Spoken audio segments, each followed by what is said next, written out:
The secret psychology of pricing. Your price is wrong and it's costing you a fortune.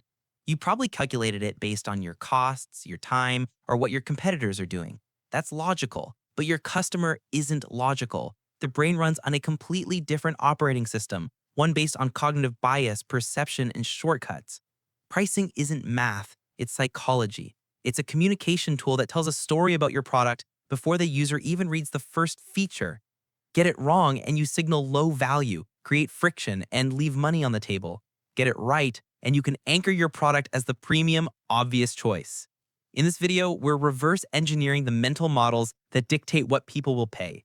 I'm going to give you 3 tactical systems you can deploy today to optimize your pricing and control the conversation about value. The anchor and the decoy. Your customer does not evaluate your price in a vacuum. Their brain isn't a calculator. It's a comparison engine. It's constantly asking, compared to what? If you don't control the comparison, you lose control of the sale. This system gives you that control. It starts with anchoring. The first price a person sees becomes the psychological anchor for the entire decision. Every other price is judged relative to that initial number. Most entrepreneurs hide their most expensive option. This is a strategic error. You must display your highest tier premium package first and most prominently, even if almost no one buys it. That $10,000 enterprise package isn't there to be sold. Its job is to be the anchor. Its job is to make your $999 Pro package feel not like a major expense, but like a reasonable, affordable alternative. The anchor reframes the entire context of value. But anchoring is just the first layer. The truly tactical move is to introduce a decoy. A decoy is a third option you create with a single purpose: to be rejected. Its existence makes your preferred option, the one you actually want the customer to buy, look overwhelmingly superior. Let's engineer this. Imagine you have 2 software plans, a basic plan for $10 and a pro plan with more features for $25. The customer has to weigh price versus features. It's a difficult comparison.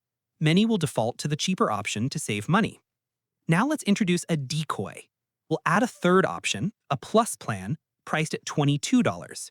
This plan has significantly fewer features than the Pro plan. Look what happens to the decision-making process. The brain immediately compares the $22 plus plan to the $25 Pro plan. For only $3 more, you get all the Pro features. The $22 plan now looks like a terrible deal. But in identifying the bad deal, the customer has simultaneously framed the $25 Pro plan as an excellent deal. The decoy's job was to be so strategically unattractive that it makes the Pro plan the clear, logical, and smart choice. The decision is no longer a difficult one between $10 and $25. It becomes an obvious choice between a bad deal at $22 and a great deal at $25. This is the system. You establish a high anchor to reset their perception of cost. Then you introduce a decoy to make your target product look like an undeniable bargain. You aren't just selling a product, you are architecting a choice. You are creating an environment where your desired outcome becomes the path of least psychological resistance. Framing the value equation. You are not selling a product, you are selling a result. Let that sink in. Customers do not buy drills, they buy holes in the wall. They don't buy software, they buy efficiency. They don't buy marketing services, they buy growth. When you present your price, you have 2 options. You can frame it as an expense, or you can frame it as an investment. The default for every customer is the expense frame. They see your price, say $100, and their brain immediately categorizes it as a loss. $100 is gone from their account. They compare it to other expenses, like their electric bill or a tank of gas. In this frame, your job is to justify the cost. It's an uphill battle. The strategic move is to reframe the price as an investment.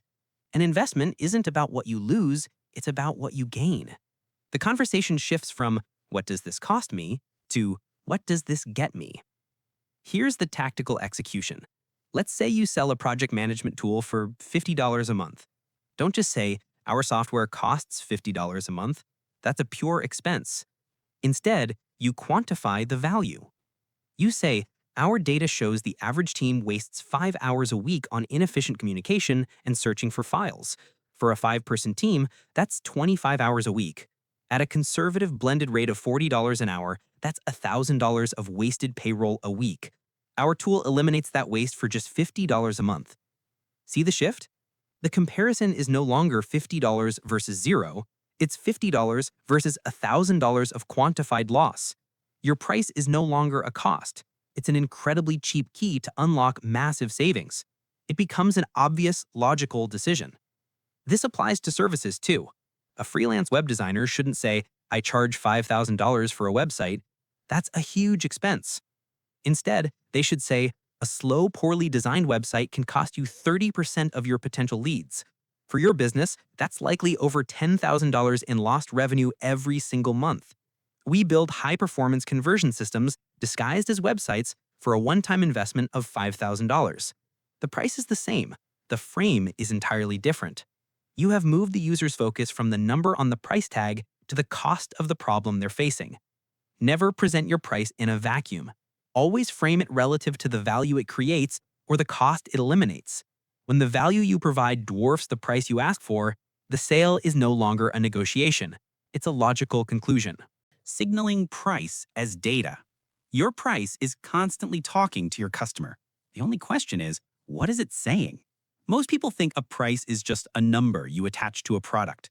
That's a fundamental error. Your price is a data packet. It's a signal your customer's brain uses to make instant judgments about quality, status, and value long before they analyze the features. Let's look at the first signal, premium pricing. Why does a $1,000 phone often outsell a $300 phone with similar specs? Because the high price itself is a feature. It signals superior engineering, better materials, and exclusivity. It acts as a filter, attracting customers who value quality and are willing to pay for it, while repelling those who are only focused on cost. A high price doesn't just reflect value. In the mind of the consumer, it often creates it. A high price is a statement of confidence. It says, we are the best, and we know it. Now, let's flip the script and look at the most common signal, charm pricing. That's anything ending in 0.99 or 0.97. This isn't just a tradition, it's a psychological exploit. Our brains read from left to right and anchor on the first digit they see. So when we see $29.99, our brain doesn't process almost $30. It processes 20-something. That single penny drop frames the price in a lower category, creating the perception of a deal. It signals that the price has been optimized to be as low as possible for the consumer. This is a powerful signal for mass market products, where perceived value for money is the primary driver. Finally, there's the signal of precision. Why would a consultant quote a project at $9,850 instead of a clean $10,000? Because round numbers feel arbitrary. They feel like a guess.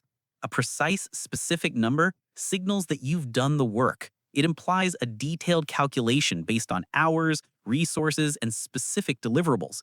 It suggests the price is fair and non-negotiable because it's based on data, not a whim. This builds trust and positions you as a calculated expert, not a salesperson spitballing a number. So you have to decide, what data do you want to send? Are you signaling premium exclusivity, a calculated bargain, or expert precision? Your price tag is your first and most powerful message. Use it strategically. So remember, your price is not a number. It's a signal. It's a tool for communication. You now have the framework to stop guessing and start engineering the perception of value in your customer's mind. You have the tools to control the narrative.